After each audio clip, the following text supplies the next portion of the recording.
വചനാഗ്നി വചനാഗ്നി ആത്മാവിൽ അഭിഷേക വചനാഗ്നി വചനാഗ്നി വചനാഗ്നി ആത്മാവിൽ അഭിഷേക വചനാഗ്നി ദേശങ്ങൾ രാജ്യങ്ങൾ ഗോത്രങ്ങൾ വംശങ്ങളെങ്ങും അറിയട്ടെ വചനാഗ്നി ദേശങ്ങൾ രാജ്യങ്ങൾ ഗോത്രങ്ങൾ വംശങ്ങളെങ്ങും പടരട്ടെ വചനാഗ്നി വചനാഗ്നി വചനാഗ്നി ആത്മാവിൽ അഭിഷേക വചനാഗ്നി വചനാഗ്നി വചനാഗ്നി ആത്മാവിൽ അഭിഷേക വചനാഗ്നി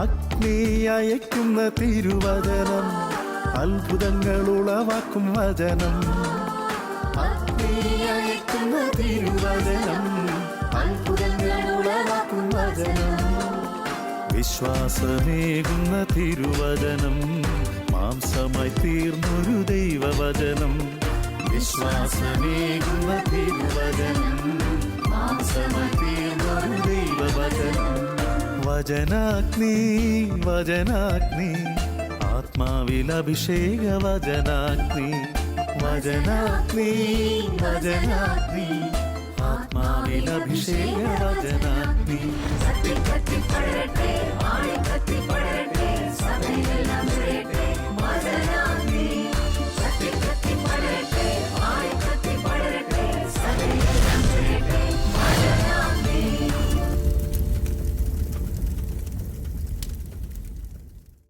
ഹല്ലേലൂയ. യേശുവേ നന്ദി, യേശുവേ സ്തുതി. ഈശോയിൽ അനുഗ്രഹീതരായ ശാലോം പ്രേക്ഷകർക്ക് വചനാഗ്നി പ്രോഗ്രാമിലേക്ക് ഈശോയുടെ നാമത്തിൽ ഹൃദ്യമായ സ്വാഗതം. ഈശോയിൽ പ്രിയ സഹോദരി സഹോദരന്മാരെ, സ്വസ്ഥമായി നാം ഇരിക്കുന്നിടങ്ങളിൽ ഒരു നിമിഷം കണ്ണുകളും നടക്കാവോ? കർത്താവേ, നിന്റെ വചനത്തിനായി കാതോർക്കുവാൻ ഞങ്ങളെ അനുഗ്രഹിക്കണം. ഞങ്ങളുടെ ഹൃദയം തുറന്ന് നിന്റെ വചനം സ്വീകരിച്ച് അത് ഫലം പുറപ്പെടുവിക്കുവാൻ തക്ക വിധത്തിൽ പരിശുദ്ധാത്മാവേ ഞങ്ങളുടെ ഹൃദയങ്ങളിൽ നിറയണമേ, ഞങ്ങളെ അഭിഷേകം ചെയ്യണമേ എന്ന് പ്രാർത്ഥിക്കും. കർത്താവേ, ലോകമെമ്പാടും ഇപ്പോൾ ഈ നിമിഷം വചനം കേൾക്കാൻ ഒരുങ്ങുന്ന എല്ലാ മക്കളെയും സമർപ്പിക്കുന്നു. കർത്താവേ, നിൻ്റെ അനുഗ്രഹത്തിൻ്റെ കരങ്ങൾ ഞങ്ങളുടെ മേലുണ്ടാകണമേ. യുഗാന്തം വരെ എന്നും ഞാൻ നിങ്ങളോട് കൂടെ ഉണ്ടായിരിക്കുമെന്നുള്ള അങ്ങയുടെ വചനത്തിൻ്റെ വാഗ്ദാനം കർത്താവേ ഞങ്ങളിൽ നിറവേറട്ടെ. അതിന് തടസ്സമായിട്ടുള്ളതെല്ലാം ഈശോയെ നീ തന്നെ എടുത്തു മാറ്റി ഞങ്ങൾക്ക് സമാധാനവും സ്വസ്ഥതയും ഉണർവും അഭിഷേകവും തരണമെന്ന് പ്രാർത്ഥിക്കുന്നു. സകല വിശുദ്ധരെ മാലാഖമാരെ പരിശുദ്ധി അമ്മേ, സ്വർഗവാസികൾ ഏവരുമേ നിങ്ങളോട് ചേർന്ന് പ്രാർത്ഥിക്കുന്നു. നിങ്ങൾ ഞങ്ങൾക്ക് വേണ്ടി മാധ്യസ്ഥം വഹിക്കണം. നിത്യനായ സർവേശ്വര എന്നേക്കും amen. Praise the Lord. Hallelujah.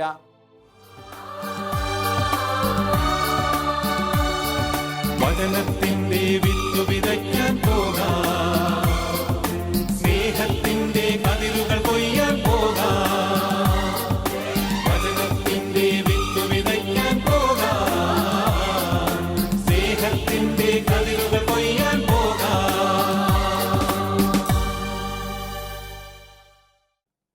പ്രിയ സഹോദരി സഹോദരന്മാരെ, ഇന്ന് നാം ചിന്തിക്കുന്ന ധ്യാന വിഷയം വിശുദ്ധ യോഹന്നാൻ എഴുതിയ സുവിശേഷത്തിൻ്റെ 3-ാം അധ്യായം 17-ാം തിരുവചനമാണ്. ദൈവം തൻ്റെ പുത്രനെ ലോകത്തിലേക്ക് അയച്ചത് ലോകത്തെ ശിക്ഷയ്ക്ക് വിധിക്കാനല്ല, പ്രത്യുത അവൻ മൂലം ലോകം രക്ഷ പ്രാപിക്കാനാണ്. തൻ്റെ ഏകജാതനെ നൽകുവാൻ തക്കവിധം ലോകത്തെ സ്നേഹിച്ചുകൊണ്ട് അവനിൽ വിശ്വസിക്കുന്ന ഏവനും നശിച്ചു പോകാതെ നിത്യജീവൻ പ്രാപിക്കണമെന്ന് ആഗ്രഹിക്കുന്ന പിതാവായ ദൈവത്തിൻ്റെ സ്വഭാവം ശിക്ഷിക്കുന്ന സ്വഭാവമല്ല, മറിച്ച് രക്ഷിക്കുന്ന സ്വഭാവമാണ് എന്ന് വചനം നമ്മളെ ഓർമ്മപ്പെടുത്തുകയാണ്. പ്രിയ സഹോദരങ്ങളെ, പലപ്പോഴും നമ്മുടെ ജീവിതത്തിൽ ദൈവത്തിൻ്റെ അത്ഭുതകരമായ ഇടപെടൽ കടന്നു വരുന്നത് ദൈവം ആഗ്രഹിക്കുന്ന വിധത്തിൽ മനസ്സിലാക്കാൻ നമുക്ക് സാധിക്കുന്നില്ല എന്നതാണ് നമ്മുടെ തെറ്റിദ്ധാരണകൾക്കെല്ലാം കാരണം. ദൈവത്തെ പലരും മനസ്സിലാക്കി വെച്ചിരിക്കുന്നത് രക്ഷിതാവ് എന്നതിനേക്കാൾ ശിക്ഷിക്കുന്ന ഒരു ന്യായാധിപനായിട്ടാണ്. എന്നാൽ തിരുവചനങ്ങളിലൂടെ കണ്ണോടിക്കുമ്പോൾ നമുക്ക് മനസ്സിലാകുന്ന ഒരു കാര്യമുണ്ട്, ദൈവം ആരെയും ശിക്ഷിക്കുന്നില്ല. ശിക്ഷ മനുഷ്യൻ സ്വയം ഏറ്റുവാങ്ങുന്നതാണ്. ദൈവം മനുഷ്യന് കൊടുത്ത സ്വാതന്ത്ര്യത്തെ ദുരുപയോഗം ചെയ്ത് പാപത്തിൻ്റെ വഴിയിലൂടെ നടന്ന് പാപത്തിന് അടിമയായി ജീവിക്കുന്നവൻ അവൻ്റെ പാപങ്ങളിലൂടെ സ്വയം ഏറ്റെടുക്കുന്നതാണ് ശിക്ഷ. അതുകൊണ്ടാണ് വചനത്തിൽ നമ്മൾ വായിക്കുന്നത്, ഇതാണ് ശിക്ഷാവിധി. പ്രകാശം ലോകത്തിലേക്ക് വന്നിട്ടും മനുഷ്യൻ പ്രകാശത്തേക്കാൾ അധികമായി അന്ധകാരത്തെ സ്നേഹിച്ചു.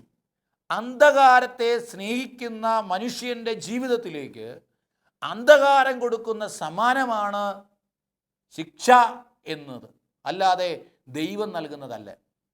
പക്ഷേ അന്ധകാരത്തിൽ നിന്ന് പ്രകാശത്തിലേക്ക് കടന്നു വരേണ്ടതിന് ദൈവം ഒരുക്കുന്ന നന്മയുടെ ക്ഷേമത്തിൻ്റെ പദ്ധതിയിൽ ചിലപ്പോൾ ശിക്ഷയല്ല, ശിക്ഷണങ്ങൾ അടങ്ങിയിട്ടുണ്ട്. ഒരു അധ്യാപകൻ വിദ്യാർത്ഥിയെ ശിക്ഷിക്കുന്നില്ല, അവന് ശിക്ഷണം നൽകി അവനെ നന്മയിലേക്ക് നയിക്കുകയാണ്. മാതാപിതാക്കൾ ഒരിക്കലും കുഞ്ഞുങ്ങളെ ശിക്ഷിക്കുന്നവരല്ല, മറിച്ച് അവർക്ക് ശരിയായ ശിക്ഷണം നൽകി നന്മയുടെ പാതയിലൂടെ അവരെ നയിക്കാനായിട്ട് കടപ്പെട്ടവരാണ്. ഇതുപോലെ നമ്മുടെ ഗുരുവും പിതാവും കർത്താവുമായ ദൈവം നമ്മുടെ ജീവിതത്തിൽ ദൈവത്തിൻ്റെ കൃപയിൽ നിന്ന് നമ്മൾ അകന്നു പോകുമ്പോൾ ആ കൃപയുടെ, നന്മയുടെ, വിശുദ്ധിയുടെ, സ്നേഹത്തിൻ്റെ വഴിയിലേക്ക് നാം കടന്നു വരേണ്ടതിന് ചില ശിക്ഷണ നടപടികൾ നമ്മുടെ ജീവിതത്തിലേക്ക് അവിടുന്ന് അനുവദിക്കും. ഹെബ്രായക്കാർക്ക് എഴുതിയ ലേഖനത്തിൻ്റെ 12-ാം അധ്യായം ഇപ്രകാരമാണ്: എൻ്റെ മകനെ, കർത്താവിൻ്റെ ശിക്ഷണത്തെ നീ നിസ്സാരമാക്കരുത്. അവൻ ശാസിക്കുമ്പോൾ നീ നഷ്ടധൈര്യനാകുകയുമരുത്. Praise the Lord, hallelujah. അപ്പോൾ ജീവിതത്തിലെ സഹനങ്ങൾ ശിക്ഷണത്തിനു വേണ്ടിയാണെന്നുള്ള സത്യമാണ് വചനം നമ്മെ പഠിപ്പിക്കുന്നത്. അതുകൊണ്ട് കർത്താവിൻ്റെ ശിക്ഷണത്തെ നിസ്സാരമായി കാണരുത്. ശിക്ഷണങ്ങൾ ഉണ്ടാകുമ്പോൾ, സഹനങ്ങൾ ഉണ്ടാകുമ്പോൾ നഷ്ടധൈര്യരാകരുത്. മറിച്ച് പ്രത്യാശയോടുകൂടി ദൈവത്തിൻ്റെ പദ്ധതി, ദൈവത്തിൻ്റെ സ്നേഹത്തിൻ്റെ പദ്ധതി അത് പൂർത്തീകരിക്കപ്പെടുവാൻ സമചിത്തതയോടുകൂടി സ്വീകരിക്കുകയാണ് വേണ്ടത്. പ്രിയപ്പെട്ട സഹോദരങ്ങളെ, ധ്യാനത്തിന് പലപ്പോഴും പല മക്കളും വരുമ്പോൾ അവരുടെയൊക്കെ ജീവിതത്തിൽ ഒത്തിരിയേറെ വേദനയുടെ നെരിപ്പോടുകളിലൂടെ കടന്നു വരുന്ന അനുഭവത്തിലാണ്.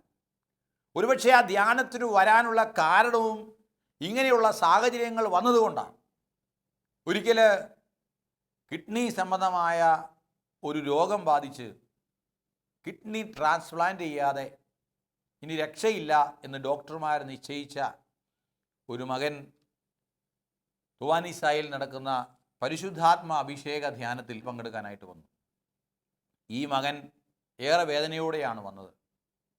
ധ്യാനത്തിൻ്റെ ഒരു ദിവസം പിന്നിട്ടപ്പോൾ ദൈവത്തിൻ്റെ പരിശുദ്ധാത്മാവ് അവൻ്റെ ജീവിതത്തിലേക്ക് ചില ബോധ്യങ്ങൾ കൊടുത്തു. അവൻ അവിടെ കൂടിയിരുന്ന എല്ലാവരുടെയും മുമ്പിൽ അവൻ സാക്ഷ്യമായി ഏറ്റുപറഞ്ഞു, ഞാൻ ഏറെ നാളുകളായി ഭവനത്തിൽ നിന്ന് മാറി വിദൂരത്ത് ജോലി ചെയ്യുന്ന ആളാണ്. എനിക്ക് ഭാര്യയും 2 കുഞ്ഞുങ്ങളുമുണ്ട്. കഴിഞ്ഞ 8-10 വർഷമായി ഞാൻ കുമ്പസാരിക്കുകയോ ദേവാലയത്തിൽ വിശുദ്ധ കുർബാനയ്ക്ക് പോവുകയോ ചെയ്തിട്ടില്ല. വീട്ടിൽ കുടുംബ പ്രാർത്ഥന എന്നൊന്ന് ഞാൻ ഒരിക്കലും, ഭാര്യയും മക്കളും കൂടെ പ്രാർത്ഥിക്കുമായിരിക്കും, ഞാൻ അതിലൊരിക്കലും പങ്കാളിയായിട്ടില്ല. ഞാൻ രാത്രി 1 മണി 2 മണിയൊക്കെ ആവുമ്പോഴാണ് ക്ലബിൽ നിന്ന്, കൂട്ടുകാരുടെ കൂട്ടത്തിൽ നിന്ന് വീട്ടിൽ വരുന്നത്. ഇപ്പോൾ ഞാൻ അവധിക്ക് വന്നതാണ്. അവധിക്ക് വന്ന് പെട്ടെന്ന് ഒരു അസ്വസ്ഥത തോന്നി, ആശുപത്രിയിൽ പോയി ചെക്കപ്പ് നടത്തി. അപ്പോൾ അതിൻ്റെ ക്രിയാറ്റിൻ്റെ അളവ് 11 നിൽക്കുകയാണ്. അപ്പോൾ ഡോക്ടർമാർ പറഞ്ഞു, ഇത് വളരെ സീരിയസ് ആയിട്ടുള്ള അവസ്ഥയാണ്. അതുകൊണ്ട് ഡയാലിസിസ് സ്റ്റാർട്ട് ചെയ്യണം. കിഡ്നി ചിലപ്പോൾ മാറ്റിവെക്കേണ്ട അവസ്ഥയിലേക്ക് വരെ പരിണമിക്കാം. ഈ വിവരം കേട്ട് ഇദ്ദേഹത്തെ സുഹൃത്തുക്കൾ ആരോ പറഞ്ഞ് അദ്ദേഹം ഒരു ധ്യാനം കൂടാമെന്ന് കരുതി ധ്യാനത്തിന് വന്നതാണ്. അപ്പോൾ അവന് ഒരു ദിവസം കഴിഞ്ഞപ്പോൾ ദൈവത്തിൻ്റെ പരിശുദ്ധാത്മാവ് കൊടുത്തൊരു ബോധ്യമുണ്ട്. ഞാൻ സഞ്ചരിക്കുന്ന വഴി ദൈവഹിതമനുസരിച്ചുള്ളൊരു വഴിയല്ല. ഈ ബോധ്യത്തിലേക്ക് അവൻ കടന്നു വന്നപ്പോൾ അവൻ ധ്യാനം കഴിഞ്ഞ് പോകുമ്പോൾ അവൻ തീരുമാനിക്കുകയാണ്, എനിക്ക് എൻ്റെ ദൈവത്തിൽ ഉറച്ച വിശ്വാസമുണ്ട്. എൻ്റെ ദൈവം സകലതും നന്മയ്ക്കായിട്ട് മാറ്റുന്നവനാണ്. എൻ്റെ ഈ കിഡ്നിയുടെ അസുഖം എൻ്റെ ദൈവത്തിന് എന്നോടുള്ള സ്നേഹത്തിൻ്റെ പ്രകടനമാണ് എന്ന് ഞാൻ മനസ്സിലാക്കുന്നു. Price the Lord, hallelujah. കാരണം എൻ്റെ ദൈവം നോക്കുന്നത് എൻ്റെ ശരീരത്തെ അല്ല, എൻ്റെ ആത്മാവിനെയാണ്.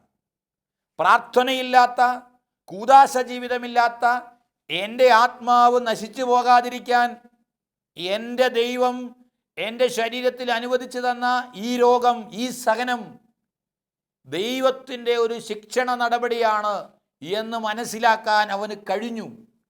ഈ ഒരു ബോധ്യമില്ലായ്മയാണ് പലപ്പോഴും രോഗാവസ്ഥകളിൽ ദൈവത്തെ പഴി പറയുന്നതിന് കാരണം. അവൻ തന്നെ സാക്ഷ്യപ്പെടുത്തിയതാണ്, ഞാൻ പ്രാർത്ഥനയില്ലാത്തവനാണ്, എന്നാൽ ഇങ്ങനെ രോഗമുണ്ടായിക്കഴിഞ്ഞപ്പോൾ പിന്നെ ഞാൻ ദൈവത്തെ ശപിക്കുകയായിരുന്നു. ഈ ധ്യാനം കൂടിയപ്പോഴാണ് അവന് ദൈവത്തിൻ്റെ സ്വഭാവം മനസ്സിലായത്. ദൈവം ഒരിക്കലും ശിക്ഷിക്കുന്നവനല്ല, ദൈവം സ്നേഹിക്കുന്നവനാണ്. അപ്പോൾ ദൈവത്തിൻ്റെ സ്നേഹത്തിൻ്റെ പദ്ധതിയുടെ ഭാഗമാണ് അവനെ ഈ ഒരു അവസ്ഥയിലൂടെ കടത്തിക്കൊണ്ട് വന്ന് സൗഖ്യദായകമായൊരു ഇടപെടലിലൂടെ ദൈവത്തിൻ്റെ സ്നേഹത്തിലേക്ക് തിരിച്ചു കൊണ്ടുവരിക എന്നത്. അപ്പോൾ അവനിലുണ്ടായ മാറ്റമുണ്ടല്ലോ, അത് അവൻ്റെ മനസ്സിനും ആത്മാവിനും ഉണ്ടാക്കിയ മാറ്റം അവൻ്റെ ശരീരത്തിൽ സൗഖ്യമായി ദൈവം മാറ്റി. Price the Lord. പ്രിയപ്പെട്ടവരെ, നമ്മൾ മനസ്സിലാക്കേണ്ട ഒരു സത്യമുണ്ട്. ദൈവത്തിൻ്റെ വചനം പറയുകയാണ്, ഇങ്ങനെയുള്ള ചില ശിക്ഷണ നടപടികൾ ദൈവം നമ്മുടെ ജീവിതത്തിൽ രോഗമായി, കഷ്ടതകളായി, അപകടമായി, ചില ദുരിതങ്ങളായിട്ടൊക്കെ അനുവദിക്കുമ്പോൾ അതിനെ നമ്മൾ നിസ്സാരമായി കരുതരുത്, നഷ്ടധൈര്യരാകരുത്. പക്ഷേ എന്താ മനസ്സിലാക്കേണ്ടത്? അതിൻ്റെ പിന്നിലുള്ള ദൈവസ്നേഹത്തെ മനസ്സിലാക്കണം. താൻ സ്നേഹിക്കുന്നവന് കർത്താവ് ശിക്ഷണം നൽകുന്നു, മക്കളായി സ്വീകരിക്കുന്നവരെ പ്രഹരിക്കുന്നു. ശിക്ഷണത്തിന് വേണ്ടിയാണ് നിങ്ങൾ സഹിക്കേണ്ടത്. മക്കളോടെന്ന പോലെ ദൈവം നിങ്ങളോട് പെരുമാറുന്നു. പിതാവിൻ്റെ ശിക്ഷണം ലഭിക്കാത്ത ഏത് മകനാണുള്ളത്? ഇബ്രായ ലേഖനം 12-ാം അധ്യായം 7-ാം വാക്യത്തിൽ ചോദിക്കുകയാണ്, അപ്പൻ്റെ ശിക്ഷണം ലഭിക്കാത്ത ഏത് മകനാണുള്ളത്? എല്ലാവർക്കും ലഭിക്കുന്ന ശിക്ഷണം നിങ്ങൾക്കും ലഭിക്കാതിരുന്നാൽ നിങ്ങൾ മക്കളല്ല, ജാരസന്താനങ്ങളാണ്. പ്രിയപ്പെട്ടവരെ, ഓരോ സഹനത്തിലും വേദനയിലും ഞാൻ ദൈവത്തിൻ്റെ സ്വന്തം മകനാണല്ലോ, മകളാണല്ലോ. ഈ സത്യം ഒന്ന് മനസ്സിലാക്കാനാണ് പിതാവായ ദൈവം ആഗ്രഹിക്കുന്നത്. അത് മനസ്സിലാക്കാൻ വേണ്ടിയിട്ടാണ്, നീ മകനാണ്, മകളാണ് എന്ന ബോധ്യം നിനക്കുണ്ടാകാനായിട്ടാണ് ദൈവം ചില ശിക്ഷണങ്ങൾ നിന്റെ ജീവിതത്തിലേക്ക് കടത്തിവിടുന്നത്. ആ ഒരു ബോധ്യത്തോടു കൂടി അതിനെ സ്വീകരിക്കണമെന്ന് മാത്രം. സാധാരണ നമ്മൾ എന്താ ചെയ്യാറ്? ജീവിതത്തിൽ നാം ആഗ്രഹിക്കാത്തത് വരുമ്പോൾ, പ്രതികൂലമായ ജീവിത അനുഭവങ്ങൾ വരുമ്പോൾ ഉടനെ നമ്മൾ ദൈവത്തിൽ നിന്ന് അകലാനിടയാകും. ദൈവത്തിങ്കിലേക്ക് നമ്മൾ അടുക്കും തോറുമാണ് സഹനം കൂടുന്നതെന്നും പറഞ്ഞ് ദൈവത്തോട് അടുക്കാതിരിക്കും. തിന്മയുടെ സ്വാധീന ശക്തികൾ നമ്മളെ വശീകരിക്കുമ്പോൾ ആ വശീകരണത്തിൽ നിന്ന് രക്ഷ പ്രാപിക്കണമെങ്കിൽ ദൈവം ആഗ്രഹിക്കുന്ന ചില ജീവിത വഴികളിലൂടെ നമ്മുടെ ജീവിതം കടന്നു പോകേണ്ടതുണ്ട്. നമുക്ക് ചോദ്യം ചെയ്യാൻ അവകാശമില്ല, എന്തുകൊണ്ട് ഇങ്ങനെ എന്ന് ചോദിക്കുന്നതിന് പകരം ഇതിലൂടെ ദൈവമേ നീ എന്താഗ്രഹിക്കുന്നു എന്ന് ചോദിക്കാൻ. ഇവിടെയാണ് ഒരു ദൈവ പൈതലിൻ്റെ വിശ്വാസ ജീവിതം മാറ്റുരയ്ക്കപ്പെടുന്നത്. ഹെബ്രായ ലേഖനത്തിൽ തുടർന്നുള്ള വചനങ്ങളിൽ നമ്മൾ വായിക്കുകയാണ്, 12-ാം അധ്യായത്തിൻ്റെ 10 മുതലുള്ള വാക്യങ്ങൾ. ഭൗമിക പിതാക്കന്മാർ തങ്ങളുടെ ഇഷ്ടമനുസരിച്ച് കുറച്ച് സമയം നമ്മെ പരിശീലിപ്പിച്ചു. എന്നാൽ ദൈവം നമ്മെ പരിശീലിപ്പിക്കുന്നത് നമ്മുടെ നന്മയ്ക്കും തൻ്റെ പരിശുദ്ധിയിൽ നാം പങ്കുകാരാകുന്നതിനും വേണ്ടിയാണ്. Price the Lord, hallelujah.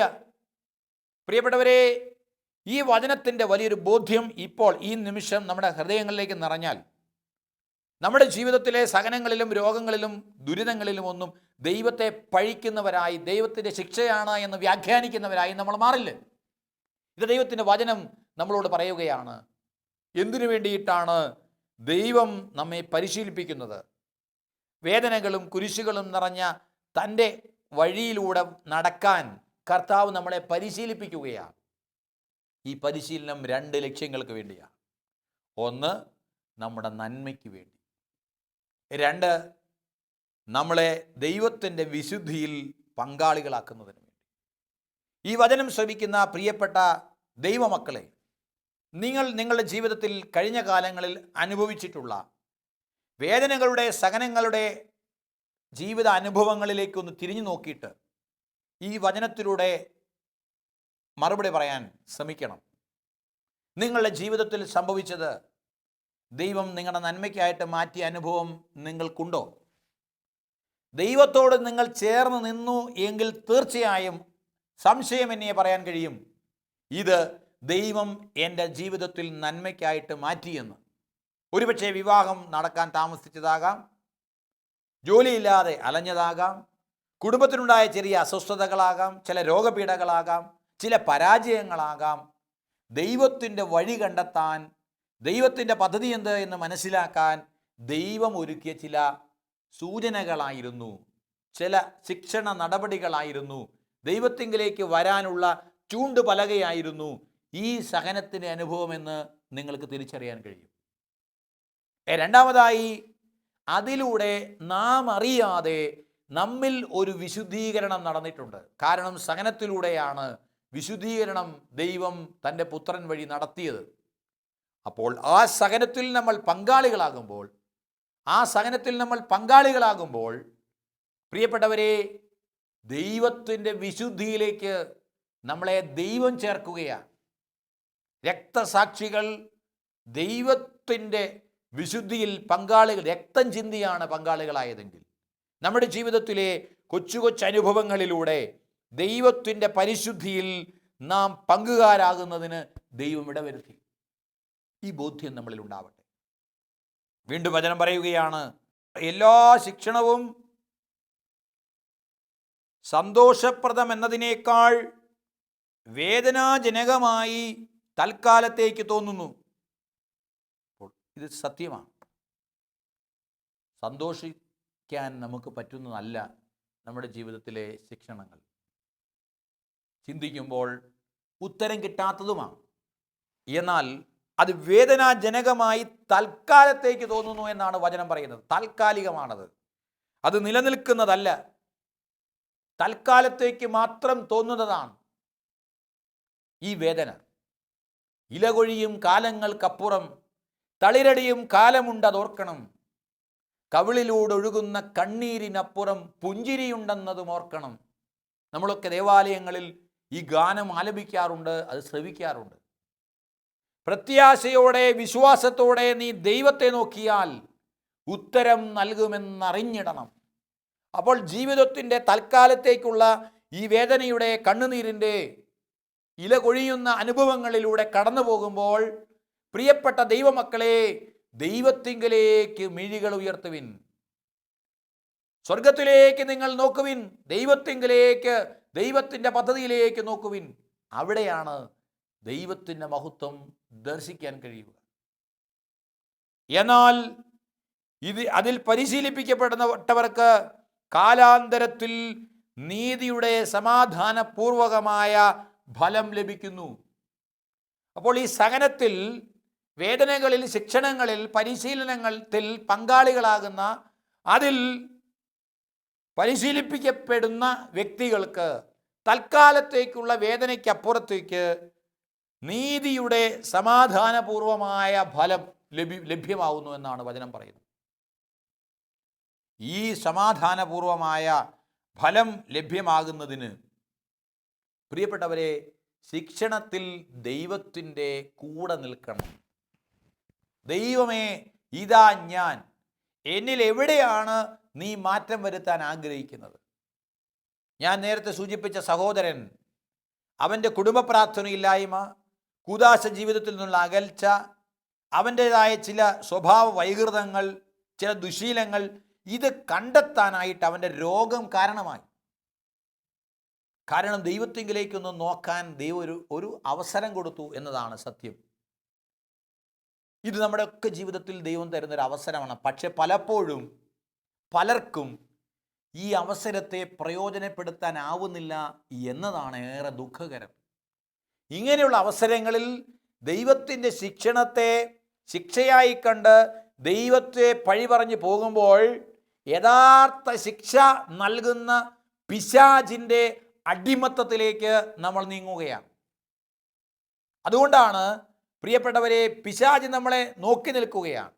പത്രോസ്ലീഹ എഴുതിയ 1-ാം ലേഖനത്തിൻ്റെ 5-ാം അധ്യായം 8-ാം തിരുവചനം, നിങ്ങളുടെ ശത്രുവായ പിശാച് അലറുന്ന സിംഹത്തെ പോലെ ആരെ വിഴുങ്ങണം എന്നറിയാതെ ചുറ്റി നടക്കുകയാണ്.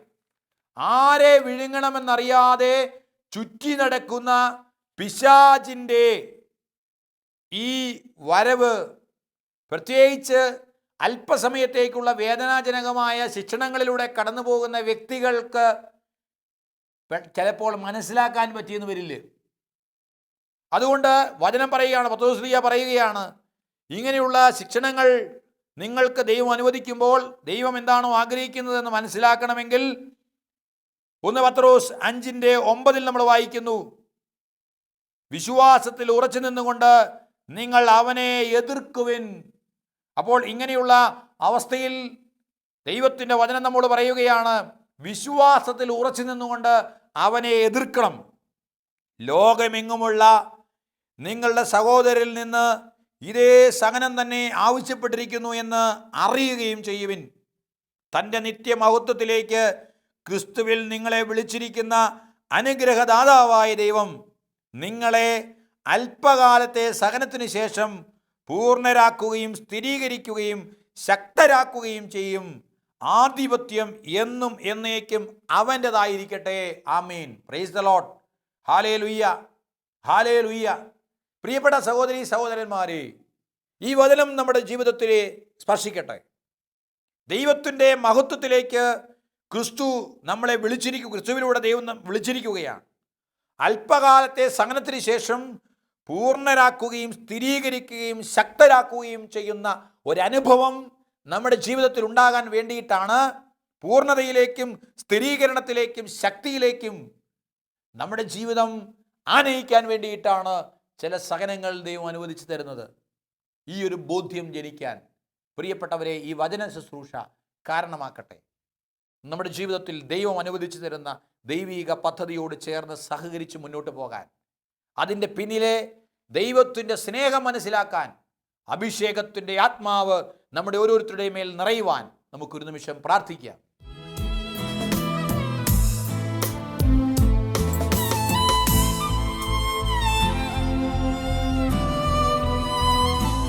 ക്രൂശിൽ കണ്ടു ഞാൻ നിൻ സ്നേഹത്തെ, ആഴമാർന്ന നിൻ മഹത്യാഗത്തെ. ക്രൂശിൽ കണ്ടു ഞാൻ നിൻ സ്നേഹത്തെ. നമായിരിക്കുന്നിടങ്ങളിൽ എഴുന്നേറ്റ് നിന്ന് ഇരുകരങ്ങളും യാചനാപൂർവ്വം തുറന്നു പിടിച്ച് ദൈവത്തിൻ്റെ പരിശുദ്ധാത്മാവ് ഈ നിമിഷം നമ്മുടെ ഓരോരുത്തരുടെയും ഹൃദയങ്ങളിൽ ഈ തിരുവചനത്തിലൂടെ നിറഞ്ഞിരിക്കുകയാണ്. വചനം ആത്മാവും ജീവനുമാണ് എന്ന് യോഹന്നാൻ ശ്ലീഹായിലൂടെ ദൈവമായ കർത്താവ് നമ്മളെ ഓർമ്മപ്പെടുത്തുമ്പോൾ, ഈ ആത്മാവും ജീവനുമായ വചനത്തിലൂടെ നൽകപ്പെടുന്ന ശക്തി ഈ നിമിഷം നമ്മുടേക്ക്, നമ്മുടെ കുടുംബങ്ങളിലേക്ക്, നമ്മുടെ തലമുറകളിലേക്ക്, നമ്മുടെ ജോലി മേഖലകളിലേക്ക്, നമ്മുടെ ശുശ്രൂഷ മേഖലകളിലേക്ക് വ്യാപരിക്കുവാൻ നമുക്ക് തീഷ്ണതയോടെ പ്രാർത്ഥിക്കാം. കണ്ണുകളടച്ച് കരങ്ങൾ ഉയർത്തി മാലാഖമാരോട് ചേർന്ന് സ്തുതിച്ച് ദൈവം എൻ്റെ ജീവിതത്തിൽ അനുവദിച്ചു തരുന്ന എല്ലാ ശിക്ഷണങ്ങളെയും ദൈവത്തിൻ്റെ സ്നേഹമായി കാണാൻ, അതിലൂടെ ദൈവം ആഗ്രഹിക്കുന്ന ഏത് വിധത്തിലുള്ള മാറ്റമാണ് എൻ്റെ ജീവിതത്തിൽ സംഭവിക്കേണ്ടത്, അതിലൂടെ ഉണ്ടാകേണ്ട നന്മ, അതിലൂടെ ഞാൻ പങ്കാളിയാകേണ്ട ദൈവത്തിൻ്റെ പരിശുദ്ധിയിൽ പങ്കാളിത്തം ലഭിക്കാനുള്ള ഒരു അഭിഷേകം കർത്താവേ എനിക്ക് തരണമേ. എന്നെ പൂർണ്ണനാക്കാൻ, സ്ഥിരീകരിക്കാൻ, ശക്തിപ്പെടുത്താൻ ഈ സഹനം കാരണമാക്കണമേ എന്ന് സഹനങ്ങളെ കർത്താവിൻ്റെ കയ്യിലേക്ക് വിട്ടുകൊടുത്തുകൊണ്ട് സ്വരമുയർത്തി ശക്തിയോടെ സ്തുതിച്ച് പ്രാർത്ഥിക്കട്ടെ. Hallelujah, hallelujah, hallelujah, hallelujah, hallelujah, hallelujah, hallelujah. യേശുവിന്റെ നാമത്തിൽ പ്രാർത്ഥിക്കുന്നു. ഞങ്ങളുടെ വേദനകളും രോഗങ്ങളും സഹനങ്ങളും യേശുവിന്റെ സ്നേഹമായി സ്വീകരിക്കുവാനുള്ള അഭിഷേകത്തിനായിട്ട് പ്രാർത്ഥിക്കുന്നു. യേശുവേ, നിന്റെ നാമത്തിൽ ഈ മക്കളെ ഓരോരുത്തരെയും നീ അനുഗ്രഹിക്കണമേ, കൃപകളാൽ നിറയ്ക്കണമേ, ദൈവ സ്നേഹത്താൽ നിറയ്ക്കണമേ, അഗ്നിയുടെ അഭിഷേകം അയക്കണമേ. വചനത്തിന്റെ അഗ്നി ഇപ്പോൾ ഈ മക്കളിലേക്ക് വ്യാപരിക്കട്ടെ. പരിശുദ്ധാത്മാവേ, അഭിഷേകം ചെയ്യണമേ എന്ന് പ്രാർത്ഥിക്കുന്നു. Hallelujah, hallelujah, hallelujah. യേശുവിന്റെ നാമത്തിൽ വിശുദ്ധ കുരിശിനാൽ മുദ്രയിട്ട് യേശുവിന്റെ തിരുരക്തം കൊണ്ട് കോട്ട കെട്ടി അനുഗ്രഹിച്ച് പ്രാർത്ഥിക്കുന്നു. ഇപ്പോഴും എപ്പോഴും എന്നേക്കും. Amen. Praise the Lord. Hallelujah, hallelujah.